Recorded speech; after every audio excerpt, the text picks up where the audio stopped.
সুপ্রিয় শিক্ষার্থী বন্ধুরা, আসসালামু আলাইকুম। আমরা আলোচনা করছিলাম চ্যাপ্টার 8 বা ত্রিকোণমিতি নিয়ে। তো আজকে আমাদের 8.3 শুরু করার কথা। তো আমি তোমাদের সাথে আছি মোহাম্মদ আসাদুজ্জামান শান্ত। চলো আজকের আলোচনা শুরু করা যাক। সো বেসিক্যালি প্রথমে যে আমরা টাইপের ম্যাথ ফেস করি এখানে, সেটা হচ্ছে মান নির্ণয় করা টাইপ। দেখো এখানে যেটা বলা আছে ক নাম্বারে, যে সাইন 10 পাই প্লাস 0, খ নাম্বারে বলছে কস 19 পাই বাই 3, গ নম্বরে বলেছে tan 11 পাই বাই 6, ঘ নম্বরে বলেছে cot 0 minus 9 pi by 2, sec minus 17 pi by 2। এখন এখান থেকে যদি সমাধানে যাই, আমরা একটা একটা করে সলভ করবো এই সবগুলোকে।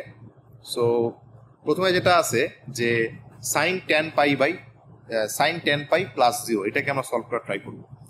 সো দেখো যেটা আমরা করি সাধারণত, আমরা আলটিমেটলি আমাদের যে জিনিসগুলো আছে, সো সেই জিনিসগুলো আমাদেরকে কি করতে হবে, যে অ্যাঙ্গেলগুলো আছে সেই অ্যাঙ্গেলগুলোকে আমাদের যেটা করতে হয়, যেটা দেওয়া আছে সেই অ্যাঙ্গেলটাকে আমাদেরকে কাইন্ড অফ তিনটা ভাগে লিখতে হয়। তিনটা ভাগ কি, তুমি প্রথমত পাই বাই 2 দিবা, সেই পাই বাই 2 এর সাথে গুণ আকারে কোনো কিছু একটা দিবা পূর্ণ সংখ্যা, তারপরে বাকি রিমেনিং টার্মগুলোকে প্লাস হিসাবে অন্য কিছু লিখবা। তার মানে কি, তুমি যে অ্যাঙ্গেলটা তুমি পাচ্ছ সেই অ্যাঙ্গেলটাকে তুমি কাইন্ড অফ 90 ডিগ্রি দিয়ে ভাগ করবা, ভাগ করে যে ভাগফলটা পাবা সে ভাগফলটা পাইলা তুমি এ, আর এখানে সামথিং তুমি ভাগশেষটা পাইলা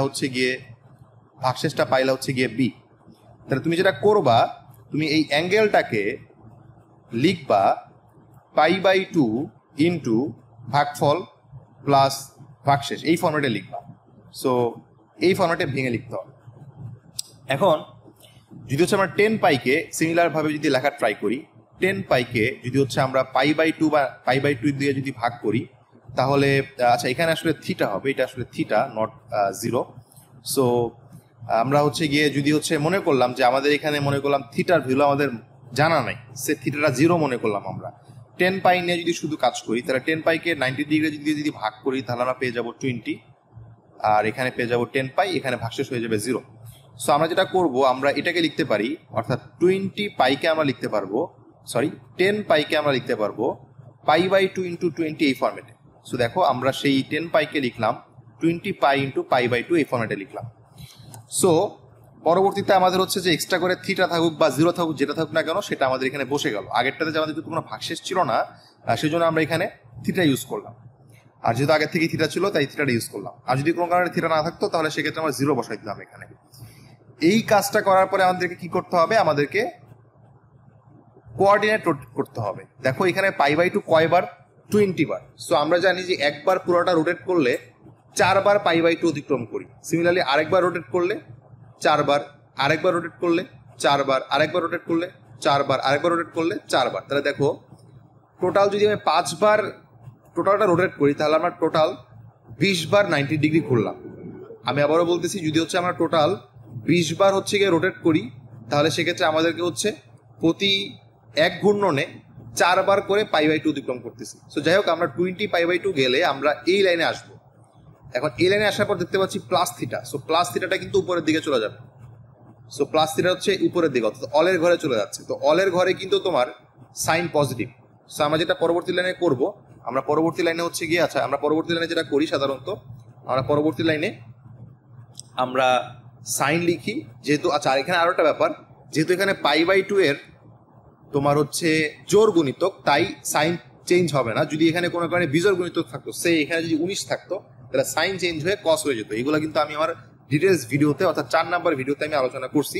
সো প্লিজ ওই ভিডিওটা তোমাদেরকে অবশ্যই বুঝতে হবে, তা নাহলে কিন্তু এগুলো কিছুই বুঝবা না। সো আমরা যেহেতু দেখতে পাচ্ছি এখানে পাই বাই 2 এর হচ্ছে জোর গুণিতক, তাই জন্য এখানে আমাদের সাইনটা সাইনই থাকলো, আর এই ঘূর্ণনের কারণে আমরা এই টোটালটা বাদ দিয়ে দিব, আর এক্সট্রা করে এখানে প্লাস হিসেবে যেটা থাকলো সেটা এখানে বসে গেল সাইন থিটা। আর যেহেতু অলের ঘরে আছে তাই সামনে প্লাসই থাকলো। সো এই টোটালটার মান হবে কত, টোটালটার মান হবে সাইন থিটা। তা আমি যে কথাগুলো এখানে তোমাকে বুঝাইয়া বললাম, সেগুলো শর্টকাটে আমরা কিভাবে লিখতে পারবো, শর্টকাট হচ্ছে এভাবে লিখতে পারবো যে এখানে n ইকুয়াল টু 20, কারণ আমরা এটাকে এভাবে রিপ্রেজেন্ট করতে পারি। সো কোনটি 21তম বা প্রথম চতুর্ভাগে অবস্থিত, তাহলে সেক্ষেত্রে আমরা এখানে বলতে পারবো যে sine pi 10 pi plus 0 equal to sine 0 হবে, অথবা সাইন থিটা, যেটা হোক না কেন, 0 বা থিটা যেটা তোমার দেওয়া থাকবে প্রশ্নে, তোমাকে সেটা লিখতে হবে। সিমিলারলি যদি দেখো আমরা কস 19π/3 এটাকে আমরা কিভাবে লিখতে পারি? এটাকে আমরা কাইন্ড অফ হচ্ছে আমরা যেটা বললাম প্রথমত হচ্ছে আমাদেরকে 19π/3 কে ডিভাইড করতে হবে π/2 দিয়ে, অর্থাৎ 90 ডিগ্রি দিয়ে এই অ্যাঙ্গেলটাকে ভাগ করতে হবে। তো আমরা কাইন্ড অফ ভাগশেষটা পেয়ে যাব এরকম 12। সো 12 × π/2, এই দুটোকে বিয়োগ করলে আমরা পেয়ে যাব হচ্ছে π/3। সেই দুটোকে বিয়োগ করলে আমরা কি পাবো? এই দুটোকে বিয়োগ করলে আমরা π/3 পাবো। সো π/3 যদি হচ্ছে আমরা পাই, তাহলে সেক্ষেত্রে অবশ্যই হচ্ছে গিয়ে আমরা জানি যে এখানে বি এর ভ্যালু হচ্ছে π/3, এ এর ভ্যালু হচ্ছে তোমার 12। সো আমরা টোটাল অ্যাঙ্গেলটাকে কিভাবে জানি রিপ্রেজেন্ট করি বলো তো? আমরা টোটাল অ্যাঙ্গেলটাকে রিপ্রেজেন্ট করি a × π/2 প্লাস বি। সো এ এর মান 12, সো 12 × π/2 প্লাস বি। এখন দেখো, এখন যেটা আমরা করব, এখন আমরা হচ্ছে গিয়ে অ্যাঙ্গেল রোটেট করব।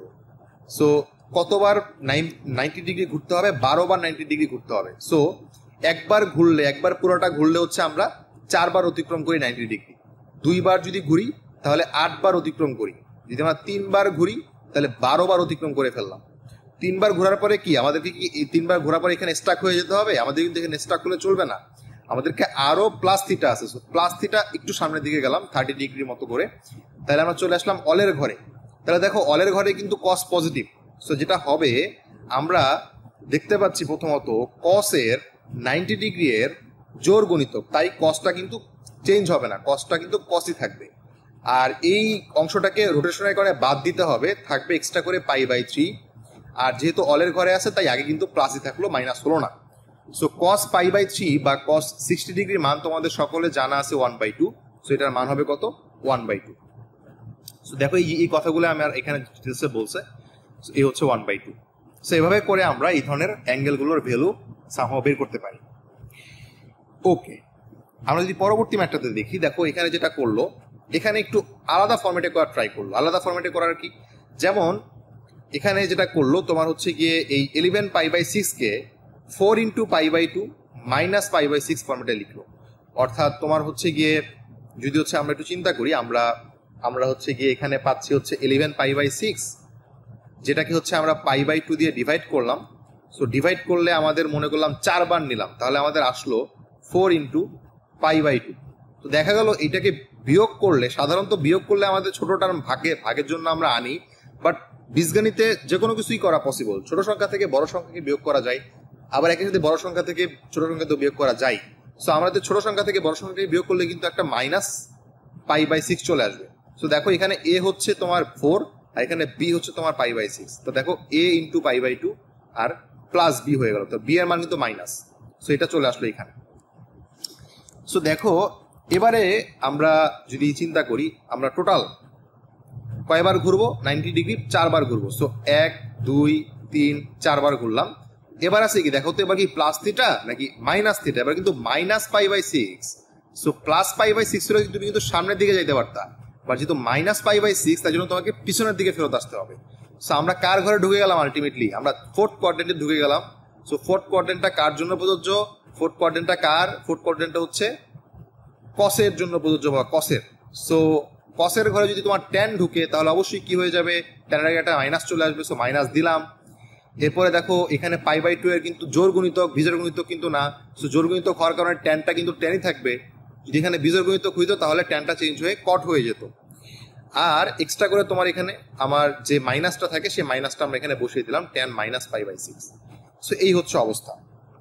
এখন তোমাদেরকে কিন্তু আমি আরো একটা জিনিস শিক্ষা দিয়েছিলাম, সেটা হচ্ছে যে যদি আমাদের সামথিং মাইনাস থিটা থাকে তাহলে আমরা যদি কি করি।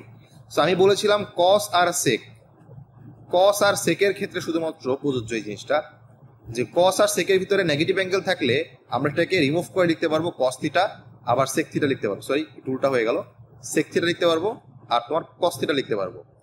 কিন্তু যদি তোমার ট্যানের ভিতরে মাইনাস থিটা থাকে তাহলে এটাকে কিন্তু তোমাকে লিখতে হবে মাইনাস ট্যান থিটা। সো এটা এখানে আমাদেরকে লিখতে হবে পরবর্তীতে। সো এই মাইনাস ট্যান মাইনাস থিটাকে আমরা লিখবো মাইনাস ট্যান থিটা। সো এই মাইনাস আর এই মাইনাস নিলে হয়ে যাবে প্লাস। সো প্লাস ট্যান π/6 এর মান হয়ে যাবে হচ্ছে 1/√3 হয়ে যাবে। সো দেখো এই জিনিসটা এখানে আসলে লেখা হয়েছে। সো বেসিক্যালি হচ্ছে আমাদের এই জায়গাটায় আমাদের হচ্ছে গিয়ে 1/√3 চলে আসবে, কারণ এই মাইনাসটা আলটিমেটলি হয়ে যাবে তোমার হচ্ছে গিয়ে -1/√3 হয়ে যাবে। যদি এখানে তোমার হচ্ছে মাইনাস চলে আসে বেসিক্যালি। সো এই হচ্ছে অবস্থা। এখন আমরা যদি হচ্ছে গিয়ে চিন্তা করি আমাদের যে পরবর্তীটা, সেটা হচ্ছে যে কি দেখো cot cot minus theta. So cot minus theta মানে হচ্ছে মাইনাস কট থিটা, এটা আমরা লিখে দিলাম। আর এখানে 9π/2 তো রয়েই গেল। সো এখন দেখো 9π/2 যেতে হবে। সো দুইবার ঘুরলে আমরা হচ্ছে গিয়ে 8π/2 যাই। সো 8π/2 যাওয়ার পর আবার একটা করে গেলাম, 9π/2 হয়ে গেল। সো যেহেতু হচ্ছে -0 বা কিছু নাই, সো এই জন্য আলটিমেটলি এখানে আমাদের থাকতে হবে। সো এখানে আলটিমেটলি যদি আমরা থাকি তাহলে দেখো কটটা চেঞ্জ হয়ে যাবে। কটটা কেন চেঞ্জ হবে? কারণ 90 ডিগ্রির বিজোড় গণিত। সো কট চেঞ্জ হয়ে কি হবে? কট চেঞ্জ হয়ে কি হবে বলো তো? কট চেঞ্জ হয়ে যাবে ট্যান হয়ে যাবে। সো কটটা চেঞ্জ হয়ে গেল ট্যান। সো -tan থিটা হয়ে গেল, দ্যাটস ইট। সো 1 নাম্বার যদি আমরা চিন্তা করি পরবর্তীতে, সিমিলারলি এখানেও আলটিমেটলি আমরা সেই জিনিসটা প্রযোজ্য করবো যে সেক মাইনাস থিটা সমান হচ্ছে সেক থিটা। সো এখানে সেক থিটা হয়ে গেল। এবার এটাকে আমরা ভাঙবো, এটাকে আমরা ভেঙে লিখতে পারি 17π/2 প্লাস 0 ডিগ্রি। সো পরবর্তীতে হচ্ছে এখানে 17 যদি হয় তাহলে সেটা ওয়াই অক্ষের উপর অবস্থিত হবে। সো আমরা বলতে পারবো যে কোসেক 0 ডিগ্রি, কারণ সেকটা যেহেতু π/2 এর ইভেন মাল্টিপল না, অড মাল্টিপল, অর্থাৎ বিজোড় গুণিতক। সো সেকটা চেঞ্জ হয়ে যাবে কোসেক, আর এক্সট্রা করে 0 আছে, সো 0 হয়ে গেল। সো কোসেক 0 ডিগ্রি মান কিন্তু অসংজ্ঞায়িত। সো আমাদের যে 5টা ভ্যালু অ্যাঙ্গেলের আমরা বের করতে বলছে, সেই অ্যাঙ্গেলের ভ্যালুগুলো কিন্তু আমরা খুব ইজিলি বের করে ফেলতে পারবো। ওকে, সো আমরা পরবর্তীতে অন্য টাইপের ম্যাথে চলে যাচ্ছি। সো দেখো এখানে এই ধরনের ম্যাথগুলো যেটা করতে হবে আমাদেরকে, দেখো এখানে sin 11π/90 রয়েছে। সো আমাদেরকে হচ্ছে সবচেয়ে ক্ষুদ্রতম যে এককটা সেটাকে চিন্তা করে সেই অনুযায়ী বাকিগুলোকে ভাঙতে হবে। সো আমাদের এখানে সাইন যেটা আমরা করলাম, এখানে আমরা হচ্ছে এখানে 2 দিয়ে গুণ করলাম। সো উপর নিচে 2 দিয়ে গুণ করলে 22π/180 হবে। এখানেও আমরা হচ্ছে গিয়ে জাস্ট হচ্ছে গিয়ে 6 দিয়ে গুণ করলাম উপরে নিচে। সো 6 দিয়ে গুণ করলে 6/180 ডিগ্রি। এখানে আমরা হচ্ছে গিয়ে 2 দিয়ে গুণ করলাম। এখানেও আলটিমেটলি হচ্ছে আমরা সিমিলার দিয়ে গুণ করলাম, অর্থাৎ 6 দিয়ে গুণ করলাম। এখানেও তোমার হচ্ছে গিয়ে আমরা হচ্ছে গিয়ে 60 দিয়ে গুণ করলাম। সো এভাবে করে আমরা এই অ্যাঙ্গেলগুলো পাচ্ছি। পাওয়ার পরে যেটা আমরা করলাম, আমরা এই অ্যাঙ্গেলটাকে তাহলে এই দুটো অ্যাঙ্গেলকে আমরা ঠিক রেখে বাকি যে সাইন থিটাটাকে এটাকে হচ্ছে আমরা এই অ্যাঙ্গেলের অনুপাতে লেখার চেষ্টা করলাম। এটাকেও সিমিলারলি এটার অনুপাতে লেখার চেষ্টা করলাম। এটাকেও সিমিলারলি অন্য কোনো একটা ক্ষুদ্রতম এককের আদলে লেখা ট্রাই করলাম। সো পরবর্তীতে দেখো এখানে আমাদের এইটার ভ্যালু কিন্তু আমাদের কিভাবে এইটা আসে, এটা কিন্তু আমি একটু আগে অনেকবার বলছি, 5 বার বলছি। সিমিলারলি এটাকেও আমরা হচ্ছে গিয়ে এভাবে লিখতে পারি। সো ফাইনালি দেখো আমাদের এগুলোর ভ্যালু কিন্তু হচ্ছে আমরা ফাইনালি কিন্তু পেয়ে যাবো। এগুলোর ভ্যালু যদি আমরা দেখি, এগুলোর ভ্যালু ফাইন্ড আউট করলে আমাদের হচ্ছে গিয়ে সাইন থিটা কাটা যাবে, কস থিটা কাটা যাবে, থাকবে হচ্ছে এইটা। সো এটার ভ্যালু হয়ে যাবে cos π/3। সো cos π/3 এর ভ্যালু হবে 1/2, দ্যাটস ইট। এখন দেখো আমাদের এখানে আছে tan থিটার ভ্যালু, tan থিটা সমান দেওয়া আছে 5/12 এবং বলে দেওয়া আছে cos থিটাটা হচ্ছে ঋণাত্মক। তাহলে প্রমাণ করো যে sin theta plus cos minus theta divide by sec minus theta plus tan theta equal to 51/26। So tan থিটার ভ্যালু, একটা জিনিস চিন্তা করো, যদি তোমার আমরা জানি tan থিটার সমান হচ্ছে গিয়ে sin theta by cos theta, তাই না? এখন দেখতে পাচ্ছি tan থিটা হচ্ছে পজিটিভ, আবার ওদিক দিয়ে বলে দিচ্ছে cos থিটাটা হচ্ছে নেগেটিভ। তাহলে তোমার এদিকে পজিটিভ ভ্যালু, তোমার বলে দেওয়া আছে cos থিটা আবার নেগেটিভ ভ্যালু। তাহলে তোমাকে অবশ্যই বুঝতে হবে যে সাইন থিটার ভ্যালুটাকে অবশ্যই নেগেটিভ ভ্যালু হইতে হবে। যদি সাইন থিটা নেগেটিভ না হয় তাহলে কিন্তু মাইনাসে মাইনাসে প্লাস হবে না। যদি কোনো কারণে সাইন থিটা যদি পজিটিভ ধরো তুমি, তাহলে কিন্তু প্লাসে মাইনাসে মাইনাস হতো। আর যেহেতু ট্যান থিটাটা কি পজিটিভ ভ্যালু, তো ট্যান থিটাকে পজিটিভ আনার জন্য যেহেতু কস থিটাটা নেগেটিভ, তাই জন্য সাইন থিটাটাকেও নেগেটিভ হইতে হবে। এটাকে যেমন এভাবেও বলা যায়, সিমিলারলি কস থিটা ঋণাত্মক কোন কোয়াড্রেন্টে সেটা আমাদের হিসাব করতে হবে যে tan theta positive but cos theta negative কোন কোয়াড্রেন্টে। এটা কিন্তু থার্ড কোয়াড্রেন্টে। সো থার্ড কোয়াড্রেন্টে কিন্তু তোমরা যদি চিন্তা করো, থার্ড কোয়াড্রেন্টে ট্যান পজিটিভ শুধুমাত্র, বাট সাইনও নেগেটিভ, আবার কসও কিন্তু নেগেটিভ। সো এই সেন্সেও কিন্তু আমরা বলতে পারবো যে আমাদের যে সাইন থিটার ভ্যালু সেটা কিন্তু নেগেটিভ হবে। আচ্ছা, তাহলে দেখো আমাদের ট্যান থিটার ভ্যালু হচ্ছে কি আমরা পাচ্ছি 5/15। সো আমরা যদি ধরি এই 5টাকে ধরলাম ওয়াই আর 15টাকে ধরলাম আমরা এক্স। সো আমরা আর এর ভ্যালু যেটা পাচ্ছি, অর্থাৎ তোমার হচ্ছে গিয়ে অতিভুজের মান, সেটা পাচ্ছি 13। সো আমরা বলতে পারবো যে যদি আমরা এখানে চিন্তা করি যে আমাদের যে অ্যাঙ্গেলটা, সেই অ্যাঙ্গেলটা ছিল থিটা, লম্ব বাই ভূমি। সো 5/15 আমাদের হচ্ছে গিয়ে অতিভুজের মান হচ্ছে গিয়ে 13। সো 5/12 হবে। সো 5/12 হয়, আমরা হচ্ছে গিয়ে এখানে আসলে এই জায়গাটা 15 না, এটা 12 হবে। সো এখানে 12 লিখলাম, এখানে 13, এখানে 5। তাহলে দেখো সাইন থিটার ভ্যালু কি আসবে? সাইন থিটার ভ্যালু আসবে মাইনাস ভূমি বাই লম্ব বাই অতিভুজ, তার মানে 5/13 মাইনাস আবার সিমিলারলি কস থিটার ভ্যালু তো তোমার নেগেটিভ যেহেতু বলছে, সো আমাদের কস থিটার ভ্যালু কি হবে মাইনাস ভূমি বাই অতিভুজ। সো ভূমি মান হচ্ছে 12 আর অতিভুজ মান হচ্ছে 13। আমাদের লাগবে হচ্ছে সেক থিটার ভ্যালু। দেখো সেক থিটার ভ্যালু কিভাবে আসবে, দেখো আমরা যদি জানি যে কস থিটা মানে হচ্ছে 1/sec থিটা, তাহলে কস থিটা যদি নেগেটিভ হয় তাহলে অবশ্যই সেক থিটাও নেগেটিভ হবে। সো এই জন্য আমাদের হচ্ছে সেক থিটার ভ্যালু তোমার নেগেটিভ চলে আসবে।